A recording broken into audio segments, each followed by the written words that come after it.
Sahabat terkasih dimanapun Anda berada, salam sehat dan penuh sukacita. Layaklah kita selalu bersyukur karena begitu besar rahmat dan kasih setia Allah yang melimpah. Saya Laurencia Fani senang sekali akan menemani Anda di acara kesayangan kita, Oase Rohani Katolik, edisi hari ini, yaitu Pekan Biasa ke-32.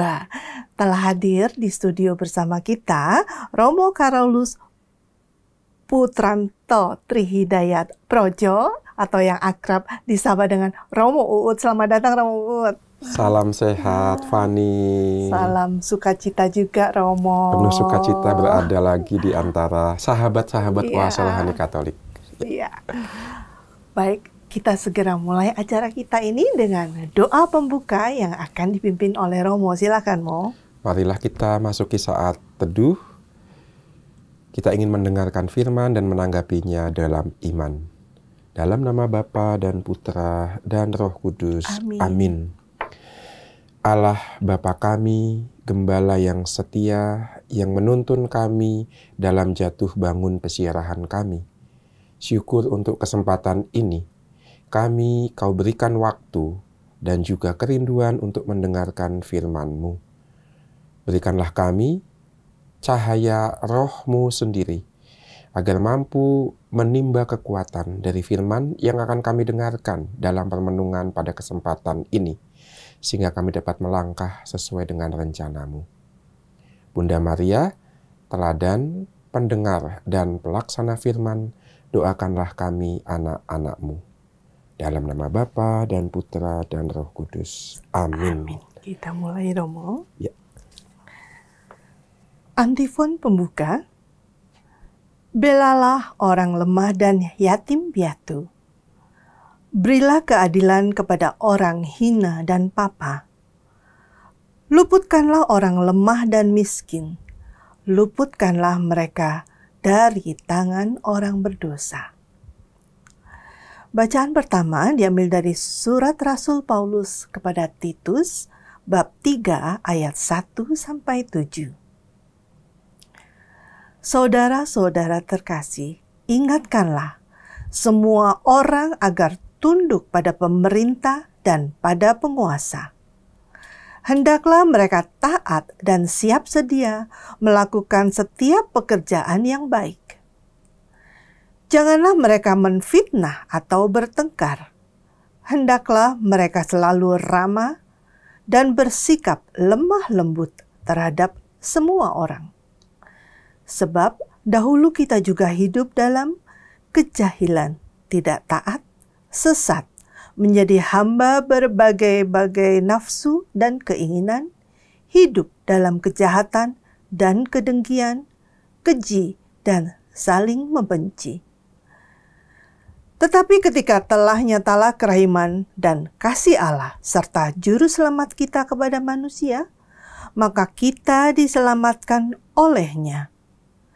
Hal itu terjadi bukan karena perbuatan baik yang telah kita lakukan, melainkan karena rahmat-Nya, berkat permandian kelahiran kembali, dan berkat pembaruan yang dikerjakan Roh Kudus yang sudah dilimpahkannya kepada kita lantaran Yesus Kristus, Juru Selamat kita.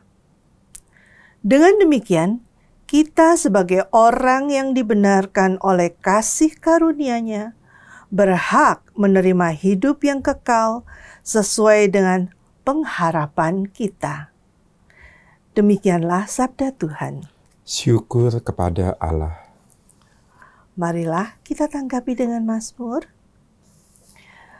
Tuhanlah gembalaku, aku takkan berkekurangan. Tuhanlah gembalaku, aku takkan berkekurangan. Tuhanlah gembalaku, aku takkan berkekurangan. Ia membaringkan daku di padang rumput yang hijau. Ia membimbing aku ke air yang tenang dan menyegarkan daku. Tuhanlah gembalaku, aku takkan berkekurangan. Ia menuntun aku di jalan yang lurus demi namanya yang kudus. Sekalipun berjalan dalam lembah yang kelam, aku tidak takut bahaya, sebab Engkau besertaku. Tongkat gembalaanmu, itulah yang menghibur aku. Tuhanlah gembalaku, aku takkan berkekurangan. Engkau menyediakan hidangan bagiku di hadapan segala lawanku.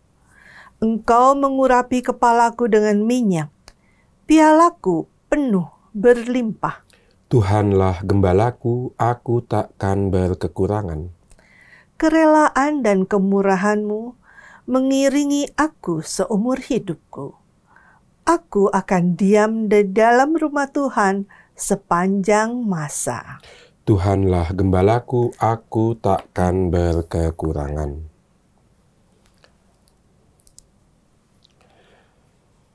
Haleluya, haleluya. Haleluya, haleluya. Hendaklah kalian mengucap syukur dalam segala hal, sebab itulah yang dikehendaki Allah bagi kalian di dalam Kristus Yesus. Haleluya, haleluya. Tuhan bersamamu Dan bersama rohmu. Inilah Injil suci menurut Lukas. Dimuliakanlah Tuhan. Dalam perjalanannya ke Yerusalem, Yesus menyusur perkotaan Samaria dan Galilea. Ketika ia memasuki suatu desa, datanglah 10 orang kusta menemui dia. Mereka tinggal berdiri agak jauh dan berteriak, "Yesus, Guru, kasihanilah kami." Yesus lalu memandang mereka dan berkata, "Pergilah, perlihatkanlah dirimu kepada imam." Dan sementara dalam perjalanan, mereka menjadi tahir.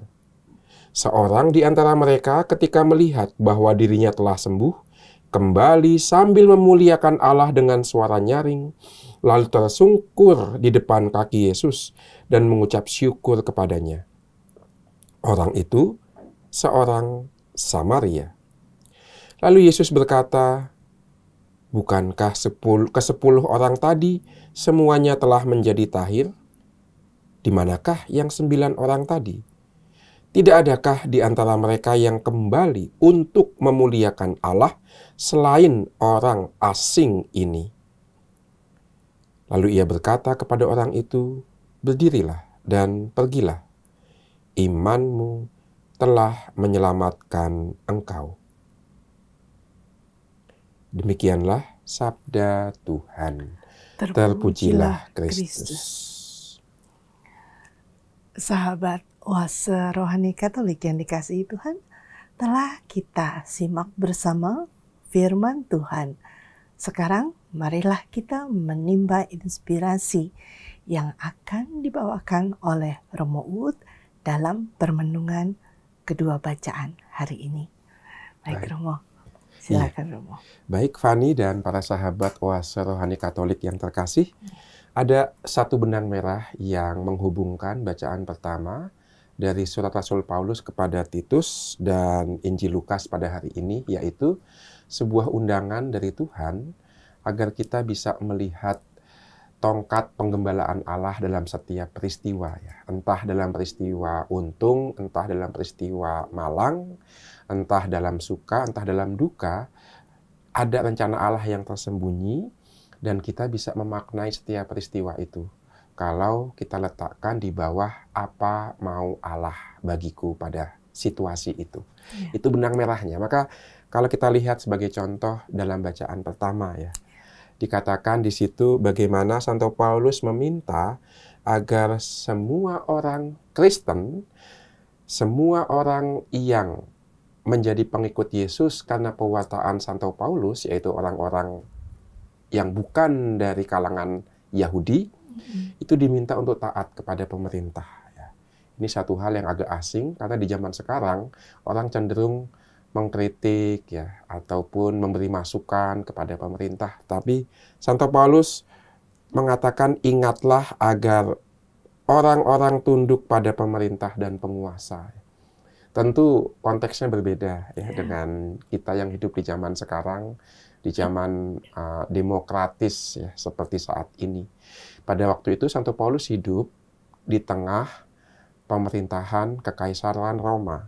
Tidak selalu buruk ya bahwa orang memerintah seperti kaisar, tidak selalu buruk. Karena apa? Karena pemerintahan pada waktu itu bisa menjamin kedamaian, bisa menjamin keamanan. Paling tidak dengan dua cara. Satu, terciptanya jalan yang baik.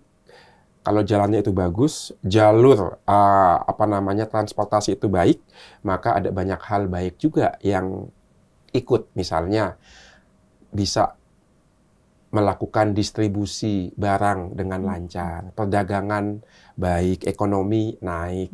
Yang kedua, kalau ada masalah apa-apa ya, militer dan pasukan keamanan bisa segera diterjunkan ke tempat yang bermasalah. Ya, itu. Dan itulah yang dilakukan oleh kekaisaran Roma pada saat pada saat Paulus hidup. Ya. Jalan begitu bagus sehingga perdagangan naik, ya. Keamanan juga baik. Sangat jarang terjadi perang. Ya. Karena itu keamanan yang terjamin. Ya. Maka dalam suasana seperti itu Paulus mengatakan, yuk kita tunduk pada pemerintah. Dengan kata lain, yuk kita dukung suasana yang kondusif seperti ini. Dari partai apapun ya, dari nasionalisme apapun ya, dari budaya apapun, ini pemerintahan udah baik nih.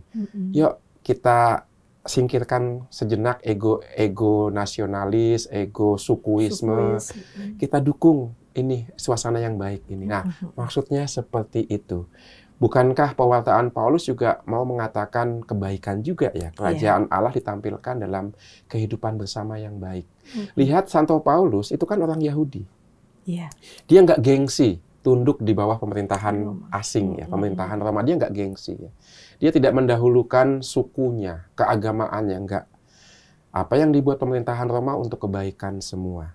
Maka dia pun mau menurunkan atau menomorsekiankan ego sukuismenya, ego keyakinannya demi kebaikan bersama.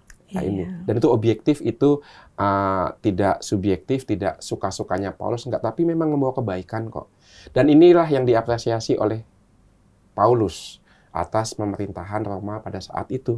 Maka tidak heran dia meminta supaya orang-orang Kristen itu taat dan tunduk. Bukan karena mau menyembah kaisar, tidak, tapi untuk kebaikan bersama. Ya. Karena ada pandangan pada saat itu, kalau tunduk pada kaisar, kita menduakan Yahweh dong. Kita kan harusnya hanya tunduk pada Yahweh Elohim. Kita harus tunduk pada Yesus Kristus. Tidak tunduk pada pemerintah, pada kaisar. Oh, bukan begitu. Paulus membedakan, ada dua level. Satu, level kehidupan sosial. Ya, dalam kehidupan sosial harus ada pemerintah yang mengatur hidup bersama, yang membuat hukum, yang membuat aturan. Dan ternyata aturan yang dibuat oleh pemerintahan Roma pada saat itu baik untuk kehidupan bersama. Itu tidak bertentangan dengan iman yang Paulus katakan. Maka tunduk pada pemerintah Roma pada waktu itu tidak berlawanan dengan iman pada Yesus Kristus. Karena tujuannya kebaikan bersama. Itu dia. Sebenarnya sama ya, Roma sekarang kita juga harus tunduk loh. Nah, sama sebenarnya. Karena seperti halnya pada saat Paulus hidup, Paulus merasakan bahwa apa yang dilakukan kekaisaran Roma pada saat itu untuk kebaikan bersama. Dikatakan itu untuk kedamaian bersama, sehingga semua bisa berjalan dengan baik. Saat ini juga seperti itu kan. Kalau memang hukum dan pemerintahannya itu untuk kebaikan semua orang, nggak ada yang dikecualikan, ya harus kita dukung juga. Dengan kata lain, Paulus seperti benang merah bacaan hari ini, bisa melihat tangan Allah dalam diri pemerintahan Roma. Tidak gengsi dia mengakui itu. Maka taat pada hukum, tunduk pada pemerintah untuk kebaikan kemaslahatan semua orang, itu perwujudan iman sebenarnya. Jadi nggak bertentangan. Nggak bertentangan ya, kita ada di sisi masyarakatnya ya Romo. Betul. Bukan di sisi penguasanya. Bukan di sisi penguasanya ya, kita di sisi masyarakat ini untuk kebaikan bersama kok. Dan itu layak didukung. Itu seperti halnya ada pepatah Latin yang mengatakan mens sana in corpore sano, ya, dalam tubuh yang sehat terdapat jiwa yang kuat. Sekarang kalau masyarakatnya sehat, karena aturannya baik. Aturannya bisa mendukung kebaikan semua orang tanpa memandang perbedaan suku agama. Ya kita dukung juga. Kita bayangkan masyarakat dengan hukum-hukumnya itu badan kita. Nah kalau itu baik, sehat, dengan juga iman kita itu juga bisa berjalan dengan baik dan dengan sehat juga. Dalam tubuh yang sehat ada jiwa yang kuat.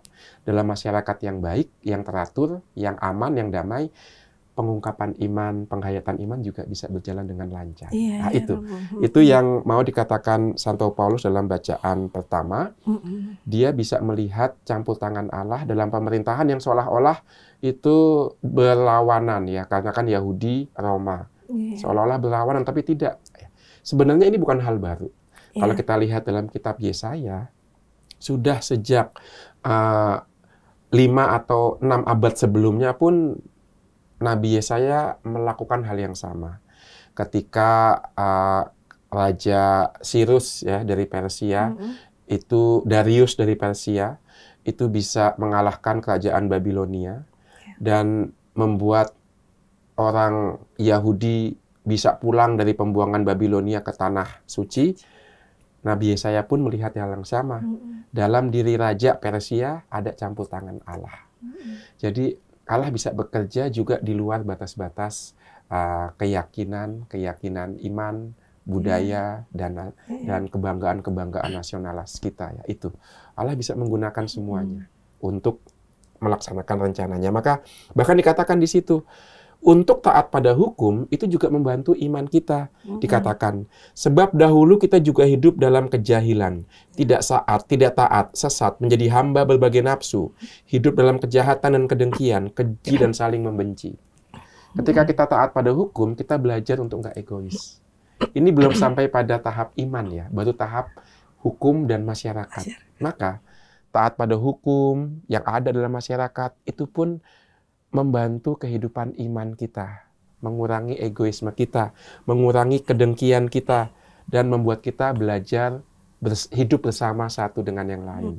Kalau kita taat misalnya pada lampu merah, berhenti, walaupun kita pengen cepat-cepat sampai, itu kan sebenarnya juga satu pedagogi atau pendidikan yang kita terima dari pemerintah, dari hukum dalam masyarakat, untuk tidak mementingkan keinginan kita dan memberikan kesempatan orang lain.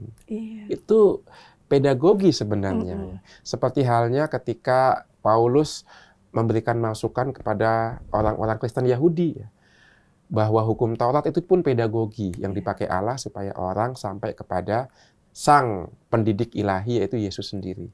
Itu jadi lihat bagaimana dalam bacaan pertama Santo Paulus melihat hukum yang baik dalam masyarakat itu juga campur tangan Allah.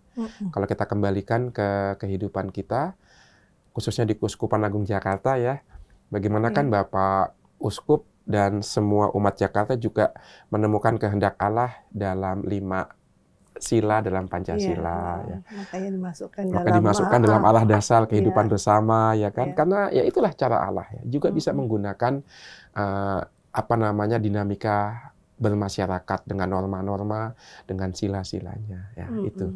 Lalu, tapi Paulus tidak berhenti di situ.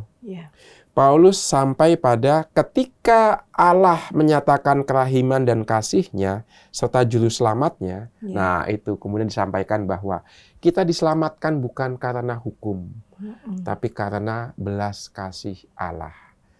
Karena Allah mencintai kita dan mengangkat kita menjadi anak-anaknya, kita kemudian punya hak untuk memperoleh hidup yang kekal. Di sini agak levelnya berbeda. Bukan lagi masalah melaksanakan, tetapi menerima. Maka lihat ada perbedaan memang ya. Memang taat pada hukum, hidup bermasyarakat itu bisa membantu kita. Tetapi puncak keselamatan kita bukan karena kita melaksanakan hukum, tapi karena belas kasih Allah. Itu dia. Dan sebaliknya belas kasih Allah lah yang nanti bisa membuat kita semakin taat pada hukum. Semakin taat untuk hidup damai dalam kebersamaan. Ini ada perbedaan memang ya, tetapi tidak bertentangan. Itu dia. Iya Romo, ini memang buat saya ya, sepertinya sulit diterima. Teman ya memang begitu. kita mendapatkan rahmat semata-mata, bukan karena kita melakukan kebaikan ya Romo. Betul. Tidak, karena kita benar-benar Allah mengasihi kita gitu ya. Betul, tanpa syarat. Nah, wah, itu dia. Tinggal kita mau nggak menanggapi kasih tanpa syarat itu. Bagaimana caranya Romo? Sudah disiapkan dengan taat pada pemerintah. Maka taat pada pemerintah adalah persiapan untuk kita kemudian taat pada Allah. Taat pada hukum dalam masyarakat untuk kebaikan adalah persiapan untuk taat pada hukum tertinggi, yaitu kasih. Maka jangan dikatakan kasih itu lemah ya. Oh enggak, kasih itu yang paling kuat. Dalam kitab suci kita tahu ada perikop yang mengatakan cinta lebih kuat daripada kematian. Kalau kematian bisa mengalahkan semua ciptaan, cinta nggak tunduk pada kematian. Maka tunduk pada perintah kasih itu yang paling utama. Itu yang paling tinggi, itu level paling tinggi. Kalau dalam games itu level boss itu ya. Setelah semua dilewati, kita melawan level bossnya. Nah, itulah perintah kasih, karena Allah itu sendiri adalah kasih. Maka yang namanya kasih, kesabaran ya, itu seolah-olah kelihatannya lemah ya, nggak kelihatan giginya, nggak kelihatan kekuatannya. Oh, nggak, sebaliknya. Kasih yang membuat orang itu bisa menyerahkan yang paling berharga, yaitu kehidupan. Karena kasih itu seperti yang ditampakkan oleh Yesus sendiri ya. Maka sekali lagi ada memang tahap-tahapnya untuk sampai pada taat pada kasih, yaitu mulai dari taat pada hukum, disiplin, dan seterusnya. Ini bisa kita terapkan dalam keluarga nih. Maka anak-anak kita latih disiplin ya. Sejak kecil di rumah, waktu tidur kapan, waktu main HP kapan, waktu makan kapan, itu kan disiplin sederhana. Sampai umur berapa ya Romo ya? Makin besar makin tidak bisa diatur lagi. Nah, ada yang namanya golden age, itu 0 sampai 8 tahun. Apa yang anak terima 0 sampai 8 tahun itu menjadi pondasi, menjadi blueprint nanti. Maka walaupun kelihatannya anak remaja kan transisi ya, dia berani ngelawan, ya berani membalas, mencari jati diri, tapi dia udah punya basic sebenarnya. Dalam dirinya dia tahu ada sesuatu yang nggak boleh dia lewati, dia langgar. Karena 0 sampai 8 tahun dia sudah punya batasan itu. Itulah betapa pentingnya disiplin ya dalam hidup kita. Romo, kita break sejenak ya untuk sesi pertama ini. Sahabat terkasih, kita break sejenak untuk sesi yang pertama ini dan kita akan lanjut di sesi yang kedua. Jangan kemana-mana, tetap di tempat Anda. Kita jumpa lagi di sesi yang kedua.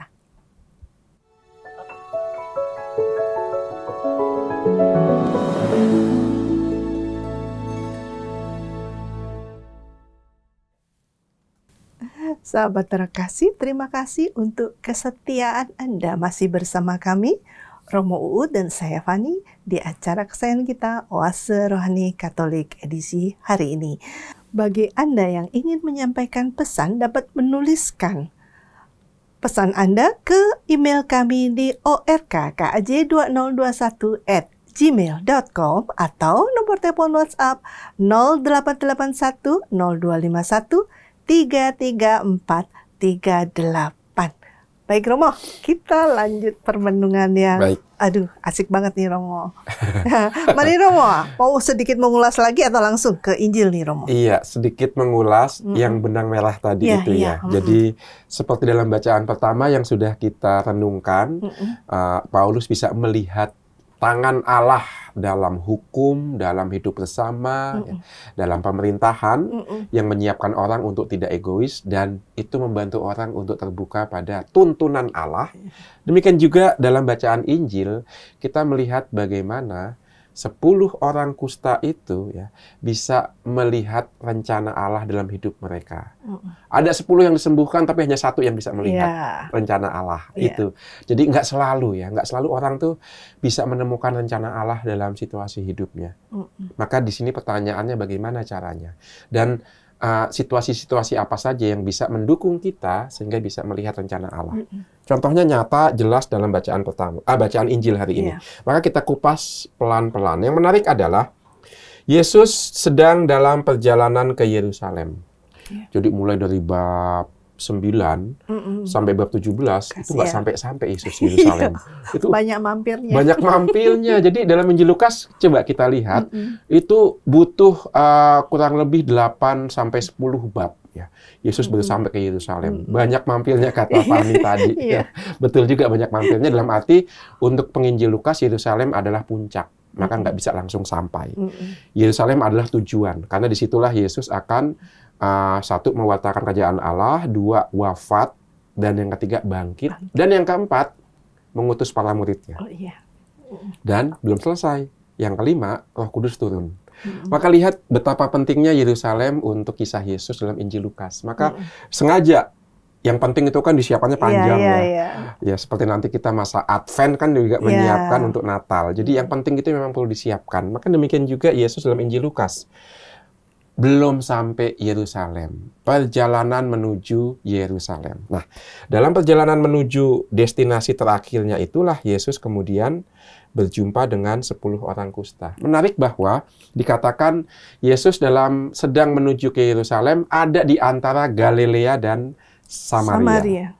Itu kemudian menjadi clue, menjadi kunci bagi kita memahami di antara 10 orang kusta itu ada tidak semua orang Galilea. Tidak semua orang Yahudi, tidak semua bangsa pilihan. Yang pasti berasal dari Galilea, tapi ada juga yang dari Samaria. Jadi seperti yang dikatakan antara Galilea dan Samaria, ada 10 orang kusta, 9-nya itu orang Israel, 1-nya orang Samaria. Nah, itu clue yang penting ya. Berarti menjawab kenapa ada 1 dari Samaria. Kemudian yang menarik berikutnya adalah mereka berdiri dari jauh dan berteriak. Kenapa mereka berdiri agak jauh dari Yesus? Karena memang orang kusta kan nggak boleh deket-deket. Iya, itu dia. Orang kusta nggak boleh mendekati. Dan mereka bahkan dipasangi kalung. Sehingga kalau berjalan itu bunyi kloneng-kloneng ya. Kayak orang tahanan ya. Kayak tahanan, kakinya dikasih rantai. Nggak boleh mendekati orang dalam tanda kutip yang sehat. Maka mereka berdiri agak jauh. Dan kemudian berteriak. Apa yang mereka teriakkan? Yesus, Guru, kasihanilah kami. Yesus dipanggil sebagai rabi, sebagai guru. Tetapi mereka percaya Yesus bisa menyembuhkan mereka. Ini luar biasa. Kalau ada orang bisa menyembuhkan kusta, itu dianggap seperti Allah bisa mengembalikan ciptaannya ke sedia kala. Maka ada pemulihan ciptaan di sini. Dan ke-10 orang kusta itu memandang Yesus mampu melakukan itu. Maka sebutan rabi itu sebenarnya kurang cocok ya. Karena kemampuan Yesus melebihi rabi. Dia mampu menyalurkan kekuatan Allah, memulihkan ciptaannya. Itu yang pertama. Yang kedua, mereka berteriak dari jauh. Berteriak itu penting. Kita ingat misalnya ketika para murid itu sedang berada di kapal, di perahu, di bahtera, terombang-ambing di tengah danau Galilea, dan kemudian mereka berteriak minta tolong kepada Yesus. Maka teriakan ini bukan teriakan sekedar teriakan, tapi sebuah teriakan minta tolong, sebuah doa. Maka mereka berteriak, mereka berdoa. Ini poin pertama yang penting. Dalam situasi susah, orang mengandalkan pihak lain. Ketika tidak ada satupun manusia yang bisa diandalkan, orang mengandalkan Tuhan. Ini dia. 10 orang kusta ini tidak bisa mengandalkan siapapun. Mau mengandalkan imam Yahudi, pasti ditolak. Tolong Yahudi, apalagi imam ya, nggak akan mau. Boro-boro menjamah, mendekati aja pasti tidak mau. Ular, Iya, ya kan, pasti ya. Ataupun orang lainnya, orang Israel lainnya, atau orang Samaria lainnya tidak akan mau, tidak akan bisa diandalkan. Maka dalam situasi ketika tidak ada satupun manusia yang diandalkan, orang beriman akan dalam tanda kutip dipaksa mengandalkan Tuhan dalam doa. Maka ini poin penting yang pertama, bahwa benang merah tadi adalah situasi sulit kerap kali dijadikan sarana oleh Allah untuk membuat orang mengandalkan Dia. Itu. Maka penderitaan, sakit seperti sakit kusta, menjelang ajal, atau stigma sosial yang diberikan kepada pribadi lepas pribadi, itu tidak selamanya negatif. Di kacamata orang beriman itu adalah momen, kesempatan untuk mengandalkan Tuhan. Dan inilah yang saya jumpai kalau saya pelayanan di penjara. Ya. Kalau saya memimpin ekaristi di penjara, tidak ada yang ngantuk. bukan karena homili saya bagus, enggak. Tapi teman-teman di penjara betul-betul pengen mendapatkan sesuatu selama Ekaristi. Ini momen saya dekat dengan Tuhan. Ini momen saya meraih tangan Tuhan dan memegang tangan Tuhan, supaya kehidupan saya yang sulit selama di penjara tetap bisa saya lalui dengan penuh makna. Itu. Maka kalau saya memimpin Ekaristi di penjara, mereka itu menanggapi dengan lantang. Saya mengatakan Tuhan bersamamu. Mereka berteriak, dan bersama rohmu. Berteriak loh. Nanti saya akan... Itu dia. Jadi ada tidak hanya nyaring suaranya, tapi bisa betul-betul kita yang ikut melayani itu merasakan aura apa namanya ya, mereka rindu kerinduan mereka. Ketika mereka nyanyi dan itu lagu yang akrab, mereka akan menyanyi dengan lantang, tidak setengah-setengah. Ini dia. Maka salah satu contoh yang bisa saya katakan ya, selama melayani di penjara itu saya malah mendapatkan charge gitu ya, kayak nge-charge iman saya, batin saya, karena teman-teman di lapas maupun di rutan menjawab selantang itu. Ya. Nah, itu contoh konkret bagaimana dalam situasi terpojok, situasi yang sulit, dan sulit juga menemukan kekuatan atau dukungan dari manusia, orang mengandalkan Tuhan. Itu sangat nyata ya. Maka mereka berteriak dan mereka mengandalkan Tuhan. Yang menarik adalah Yesus kemudian berkata, "Pergilah, perlihatkanlah dirimu kepada imam." Disuruh pergi dan hadir di depan imam, termasuk orang Samaria tadi ya. Rupanya imam Yahudi juga bisa punya konsep, bisa punya kuasa untuk mengatakan kamu sembuh. Kenapa lari kepada imam? Untuk menerima sertifikasi, ya kamu sembuh. Karena memang syaratnya seperti itu dalam kitab Bilangan dan kitab Imamat. Kalau dalam kusta, kesembuhannya itu disahkan oleh imam ya. Maka mereka pergi mendapatkan sertifikasi kesembuhan dari kusta kepada imam, juga kepada orang Samaria ini. Yang menarik, satu, di situ Yesus mengatakan pergilah kepada imam. Artinya Yesus tidak mau dirinya yang menonjol. Artinya Yesus tidak menempatkan ini masalahku, ini urusanku, enggak. Ini adalah hidupmu ya. Maka aku ada di latar belakang. Backup kamu ya. Backup kamu yang menjadi tokoh utama. Maka pergilah kamu ya. Lihat dalam pelayanan kerap kali kita nggak seperti itu ya. Dalam pelayanan kerap kali kita mau menjadi menonjol. Itu dia. Maka ini sebuah peringatan juga untuk kita, karena dalam pelayanan, jika kita aktif dalam pelayanan Tuhan, dalam pelayanan gereja, godaan menonjolkan diri itu selalu ada. Maka Yesus yang mengatakan pergilah, itu menjadi background, dan mereka yang disembuhkan itu yang menjadi tokoh utamanya. Yang kedua, menarik bahwa kemudian cuman satu. Dari mana mereka yakin akan sembuh? Iya kan? Disuruh pergi. Loh, masih sakit kok disuruh pergi. Nah itu, pergilah. Dan mereka semua ternyata taat. Mereka pergi. Langsung pergi. Nggak minta jaminan dulu sama Yesus, tapi langsung pergi. Dan ketika mereka pergi, di hadapan imam mereka sembuh. Ini yang saya menemukan paralelnya, kesamaannya dengan kisah Yohanes bab 2. Perumpamaan di pesta perkawinan di Kana. Apa yang dikatakan Bunda Maria kepada para hamba? Lakukanlah apa yang dia katakan. Persis di situ ya. Maka sekali lagi, ketika hati kita itu terbuka pada firman Tuhan ya, maka semuanya akan menjadi baik.